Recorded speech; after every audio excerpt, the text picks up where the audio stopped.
తెల్లటి భారతీయ అడవిలో జాయ్ అనే అబ్బాయి సీతాకోక చిలుకలతో ఆడుకుంటూ ఉన్నాడు. అప్పుడు చిన్నగా గర్జన వినిపించింది. అది మళ్ళీ గర్జించబోయి తుమ్మింది. ఆచూ! జాయ్ నవ్వుతూ చిన్న సింహము తల తడిమాడు. అచ్చం అప్పుడే జాయ్ ఒక అరటి తొక్కపై జారిపడ్డాడు. వెంటనే బేబీ సింహము కూడా అదే తొక్కపై జారి అతని మీద పడింది. వాళ్ళు ఇద్దరూ ఒక మట్టి పొంగిలో పడిపోయారు. తల నుండి కాలి వరకు మట్టితో నిండిపోయారు. ఇద్దరూ చూసుకుని విరిగి పడిపోయారు నవ్వులో. ఇప్పుడు మొదలైంది గొప్ప పరుగులాట. జాయ్ పరుగెత్తాడు, సింహము వెంబడి వచ్చింది. ఆ తర్వాత సింహము పరుగెత్తింది, జాయ్ వెంబడి వెళ్లాడు. పక్షులు ఎగిరాయి, కోతులు నవ్వాయి. హాస్యకరమైన గందరగోళం.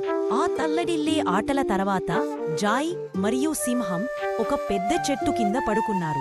జాయ్ మెల్లగా అన్నాడు, "నువ్వు నా బెస్ట్ అడవి ఫ్రెండ్." సింహం అలసిపోయి మెల్లగా అరిచింది,